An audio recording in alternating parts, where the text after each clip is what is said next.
Welcome. For those who don't know, this is Reverend Moja Ajabu. I am your host for After Naked Truth. After Naked Truth is designed to strip the clothes off of well-dressed lies. So if you got somebody in the room who cannot stand the truth, get them out of the room right now. Because I'm telling you, the truth will not have on any clothes. This show is underwritten by Cento Shoes, located 1 block south of Monument Circle at 33 South Meridian in Indianapolis. It's the place to go get old school clean.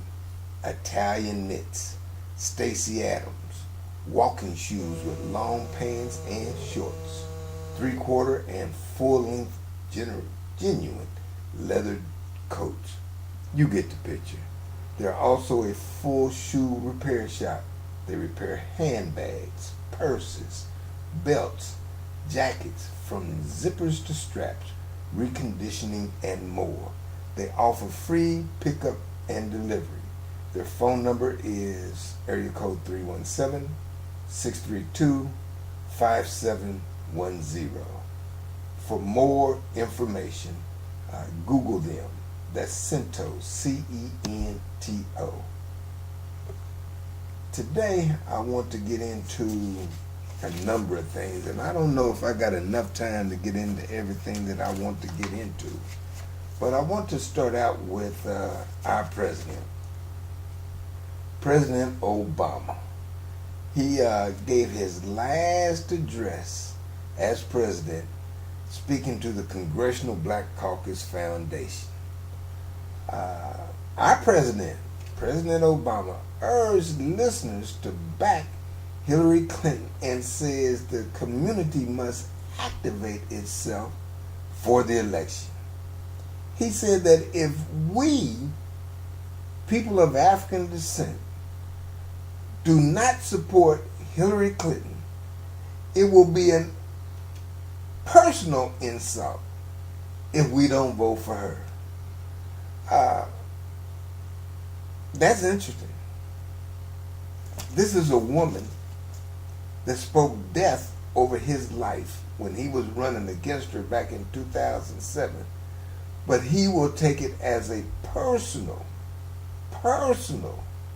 insult if African Americans do not vote for her. Why? What has she done for us that makes it imperative that we vote for her? Or maybe a better question is, President Obama, what have you done for us that makes it imperative that we would vote for her? Now that's a good question. He says his name may not be on the ballot, but issues of importance to the black community were including justice, good schools, and ending mass incarceration. It's interesting that he didn't say nothing about money or economics. But he said he will consider it a personal insult, an insult to his legacy, if our community lets down its guard and fails to activate itself in this election.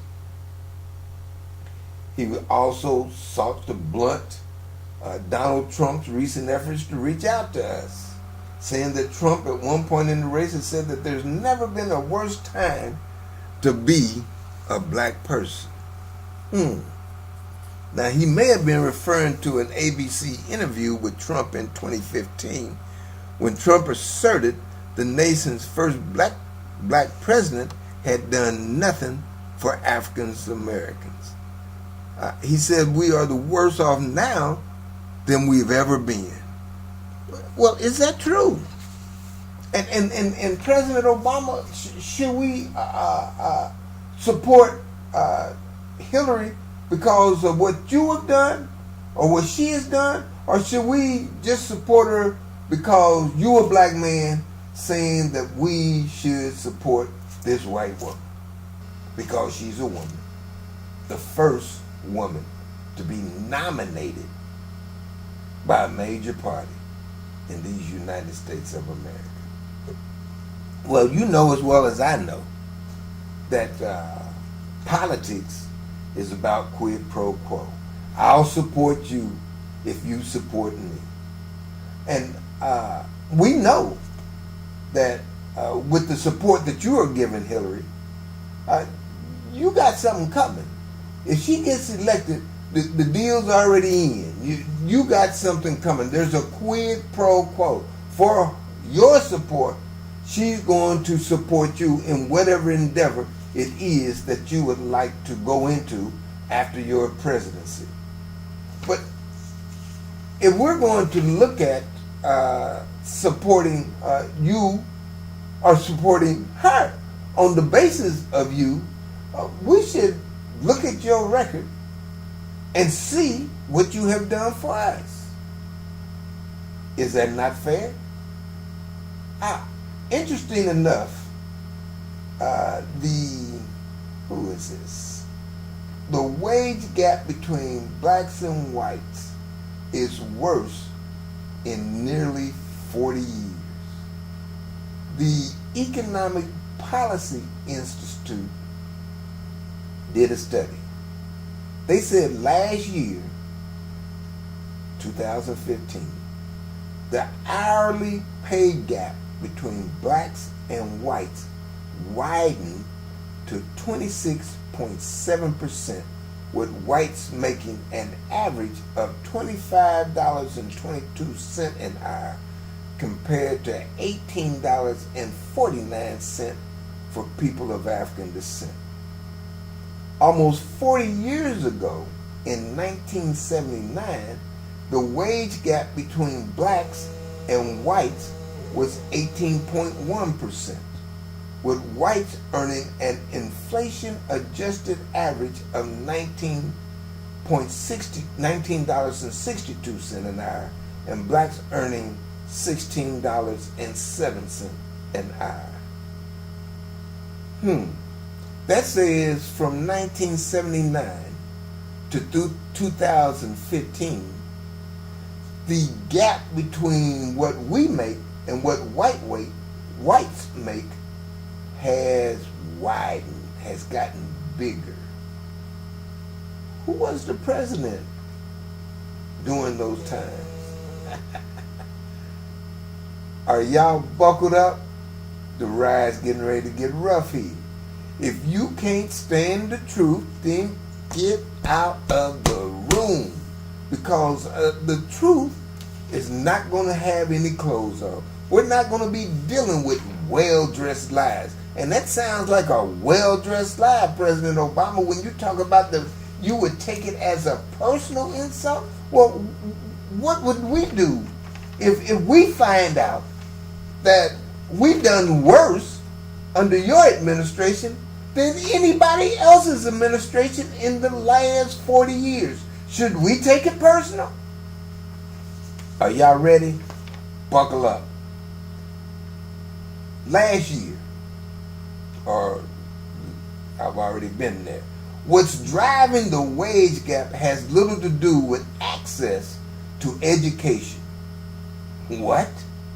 Getting more education will not allow you to catch up with what whites are making? Disparities in work experience or where someone lives, the Economic Policy Institute found that's what they found. Rather, the researchers found discrimination and growing earnings inequity in general to be the primary factors at play. So they didn't.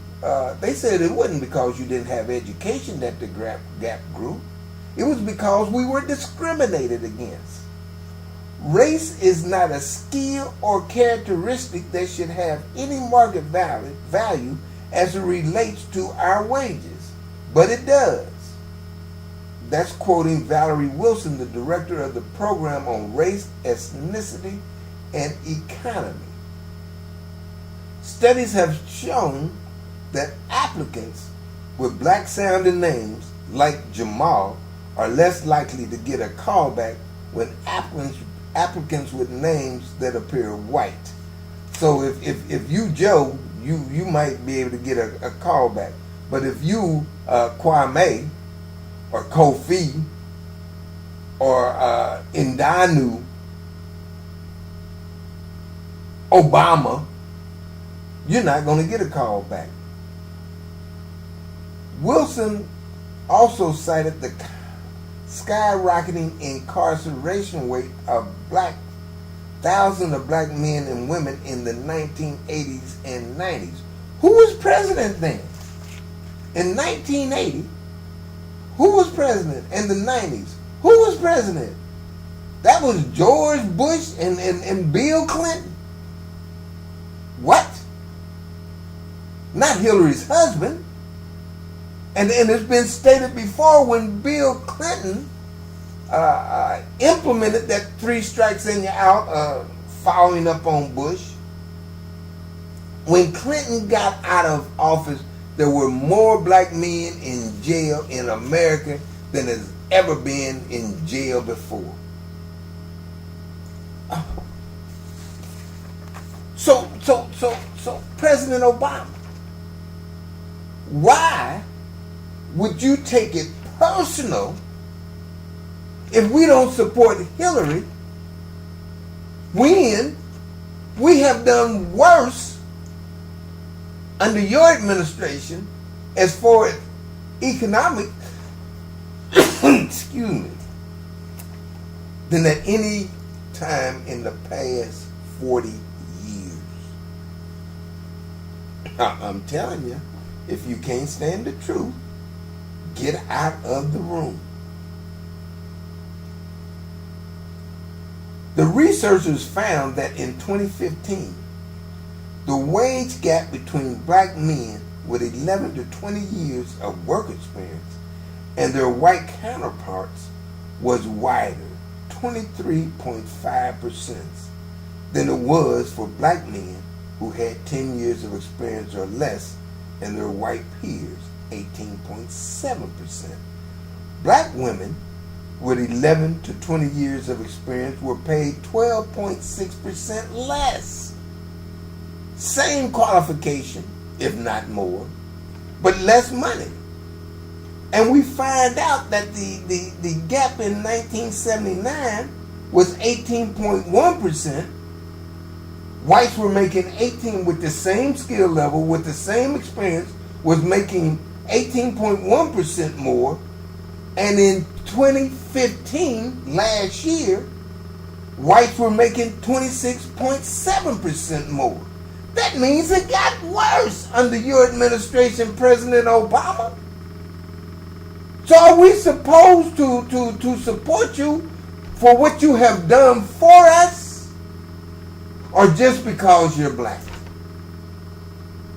Are we supposed to analyze what you have done for us, or more likely to us, and from there make a determination whether we should follow your guidelines on who to support? If y'all can't stand the truth, get out of the kitchen. I'm telling you now.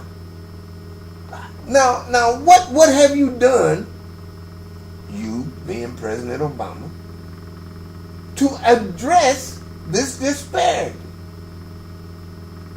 The Obama administration announced a proposal in February of 2016 to track wage data by gender and race for public companies and federal contractors that employ 100 employees or more to help deliver on the promise of equal pay. So you're going to track the disparity. That reminds me of that commercial where bank robbers come into the bank and announce a robbery. Get on the floor! Get on the floor!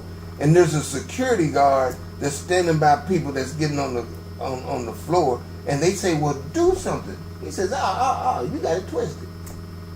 I'm not a security guard. I'm a security monitor. I just tell you whether there is a robbery or not. There's a robbery. Well, President Obama, we don't need for you to tell us that there's a wage gap.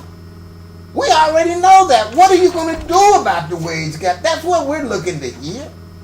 Politics is quid pro quo. I'll support you if you support me.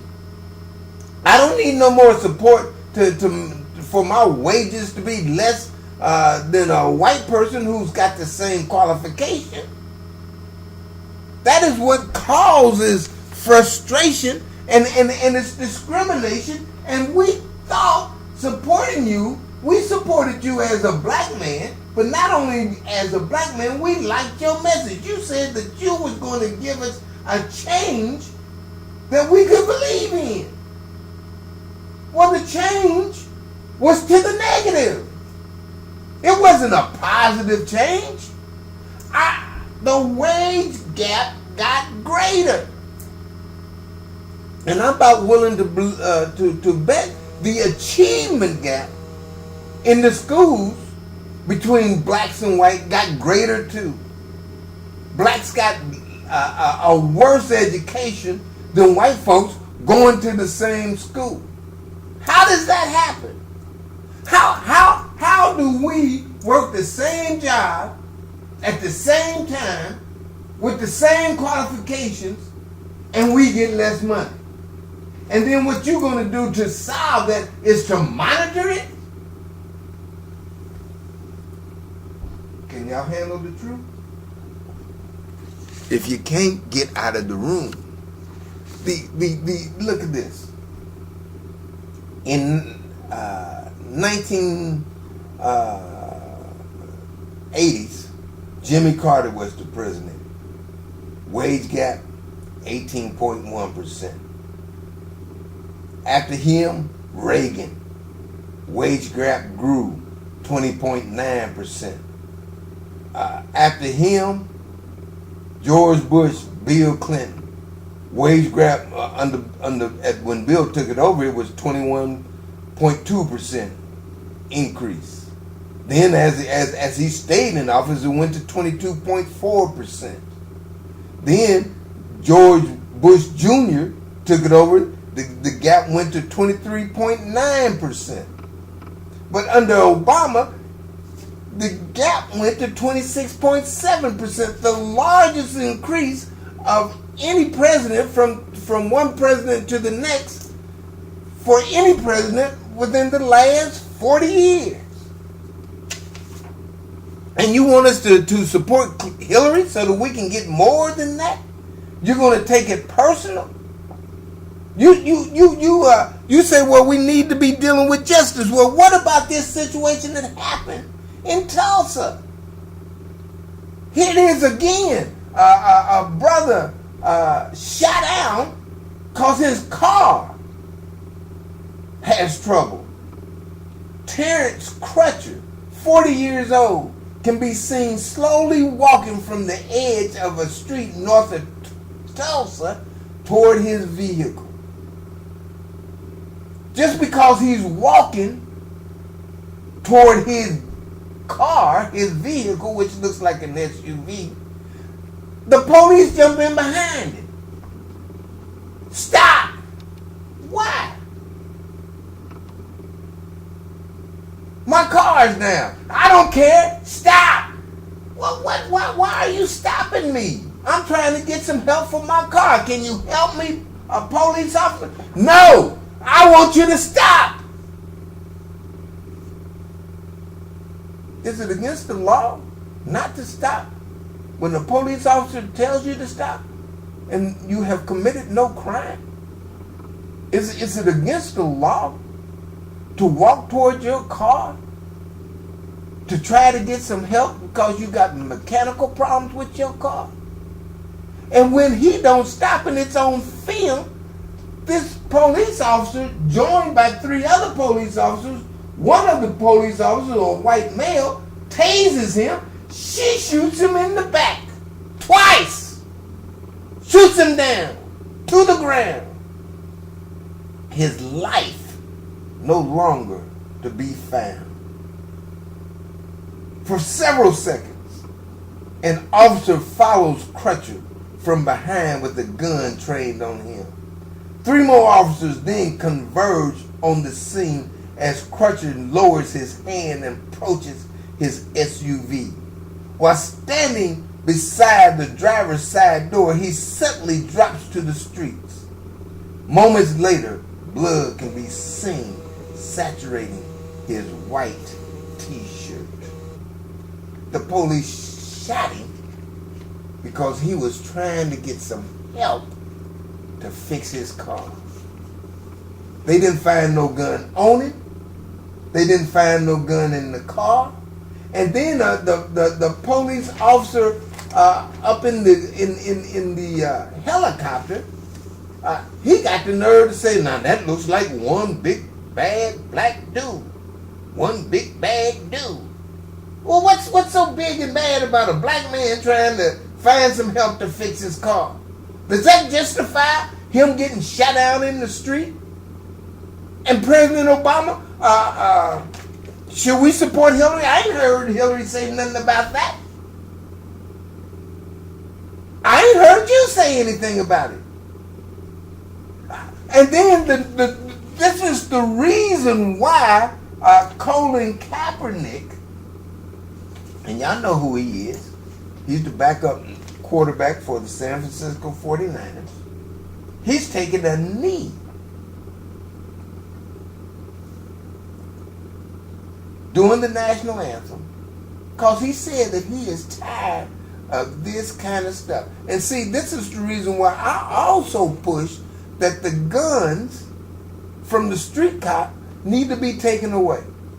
They have shown themselves to be irresponsible, shoot people down unnecessarily, and this system actually supports them because they don't get arrested. This woman, Shelby, has been put on administrative leave with pay. That's a vacation. Kaepernick, along with other people, Rodney Harrison, has said they're going to take a knee. And then the one of the people that supports Rodney Harrison, that credit union, said that they're going to take his endorsement away because he's sick and tired of the police harassing people, our people. But they decided to do it in a nonviolent way. But yet and still, they're getting death threats because they're saying that they want the killing to stop in the streets. Now, watch this. I'm telling you, if you can't stand the truth, get out of the room right now. This is the naked truth. This is not a well-dressed lie. We taking the clothes off of that lie. That lie done stole the clothes of the truth and running around here like it is the truth. No. Lie? Well, we coming for them clothes. There was a bombing in New York and New Jersey. The suspect, Ahmed Khan Rahami, and I hope I'm pronouncing his name right, his family sued the city of Elizabeth for anti-Muslim harassment.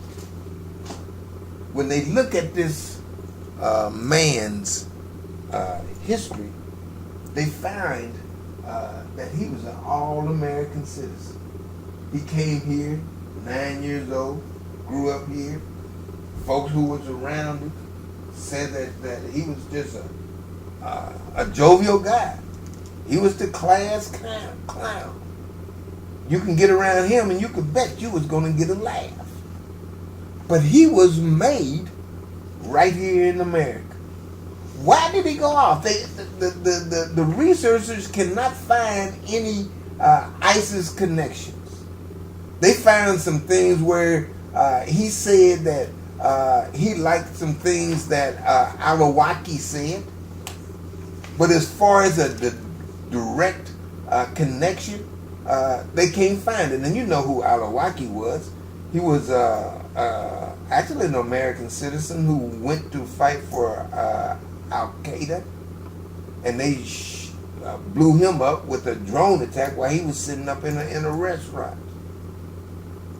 But he too was made right here in America, and he chose to pick up the arms to fight what he saw was the discrimination that he was in and his people were experiencing here in America.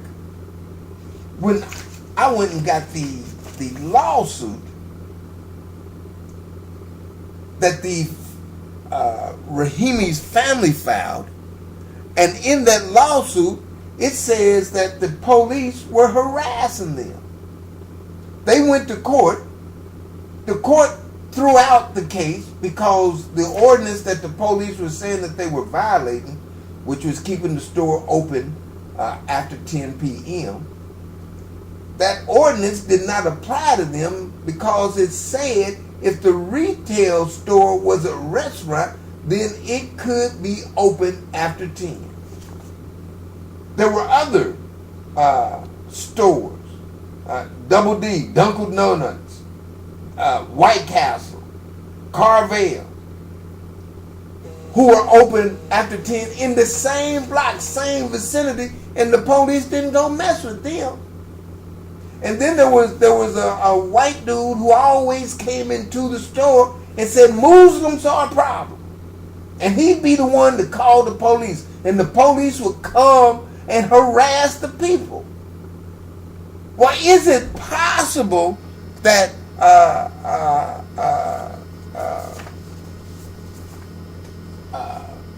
Ahmed was so sick of the police harassing his people that it caused him to go off and start setting off bombs?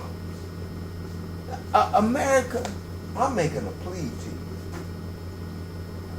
you. We cannot continue to support this police harassment.